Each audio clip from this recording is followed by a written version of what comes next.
প্রিয় দর্শকবৃন্দ, আসসালামু আলাইকুম। আজকের এই ভিডিও ক্লিপে আপনাদেরকে আমরা জানাবো এবং উপস্থাপন করব বাংলাদেশের গার্মেন্টস ইন্ডাস্ট্রি রিক্রুটমেন্ট প্র্যাকটিসে পুনর্বিবেচনার যে সময় এসেছে সেই বিষয় সম্পর্কে। জি দর্শকবৃন্দ, সাম্প্রতিক বছরগুলোতে আমরা দেখছি যে বিভিন্ন রিক্রুটমেন্ট যে বিজ্ঞাপনগুলো, অ্যাডভার্টাইজমেন্টগুলো প্রায় 2 মাস পর পর একই প্রতিষ্ঠান দিয়ে চলেছে, এমনকি একই পদের জন্য। লক্ষ্য করুন এই সকল কারণ কি?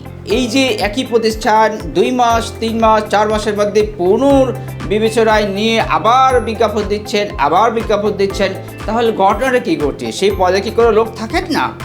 আমরা আজকে সেই বিষয়ে একটি বিস্তারিত আলোচনা করব। দর্শকবৃন্দ, যে সকল প্রতিষ্ঠানে আমরা খুব দ্রুত বিজ্ঞাপন দেখতে পাই, তার মূল যে কারণ আমরা দেখতে পেয়েছি যে যোগ্য প্রার্থী সেখানে রিটেইন করেন না, বা যোগ্য প্রার্থীর যে রিটেনশন রেট সেখানে খুব কম।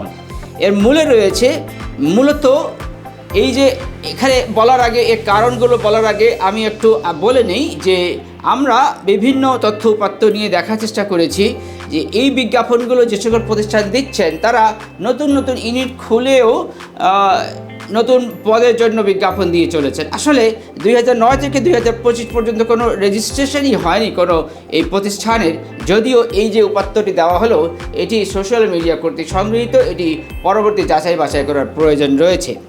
যদি কোনো প্রতিষ্ঠান নাই খুলে থাকে, কোনো ইউনিট নাই খুলে থাকে, তাহলে লোকের প্রয়োজন হচ্ছে কোথায়? আসলে ওই প্রতিষ্ঠানে ওই পদে কোনো ব্যক্তি বা পদাধিকারী রিটেইন করেন না বিধায় সেখানে বারবার বিজ্ঞাপন দেওয়ার প্রয়োজন পড়ে। আমরা আরও দেখেছি যে এই যে বিজ্ঞাপনের মাধ্যমে প্রার্থীকে ইন্টারভিউ বোর্ডে ডেকে আনা হয়, ডেকে এনে প্রার্থীর যে প্রত্যাশিত যে স্যালারি স্ট্রাকচার, যে স্যালারি কাঠামো, সেটির পরিবর্তে অপ্রাসঙ্গিক একটি স্যালারি স্ট্রাকচার বলে তাকে অনুৎসাহিত করা হয়, মোটিভেশন তাকে শেষ করে দেওয়া হয়, বা তার যে প্রতিভা সেটিকেও শেষ করে দেওয়ার চেষ্টা করা হয়, এবং অর্থ, সময়, প্রচেষ্টা নষ্ট ছাড়া আর তেমন কোনো কিছুই নয়। জি দর্শকবৃন্দ, সেজন্য যে সকল প্রার্থী যোগ্য প্রার্থীকে রিটেইন করার জন্য আসলে প্রয়োজন ওই প্রতিষ্ঠানের কর্মপরিবেশ উন্নয়ন করা, প্রতিযোগিতামূলক বেতন কাঠামো নিশ্চিত করা, ট্যালেন্ট রিটেনশনের জন্য দীর্ঘমেয়াদী পরিকল্পনা নেওয়া, স্বচ্ছ ও বিশ্বাসযোগ্য রিক্রুটমেন্ট প্র্যাকটিস অনুসরণ করা।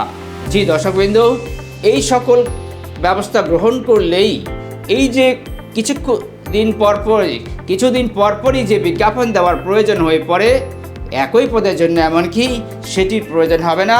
প্রতিষ্ঠানে ওই পদের যে ব্যক্তি, ওই লোক বা ওই এমপ্লয়ি রিটেইন করবেন। তাহলে আজকের এই মুখ্য বিষয়টি ছিল যে কর্মপরিবেশ ঠিক করার মাধ্যমেই কর্মপরিবেশ, কালচার, স্ট্রাকচার, স্যালারি স্ট্রাকচার, এই সকল বিষয় এর উন্নয়ন ঘটানোর মাধ্যমেই আমাদের এই গার্মেন্টস শিল্পের উন্নয়ন ঘটানো সম্ভব।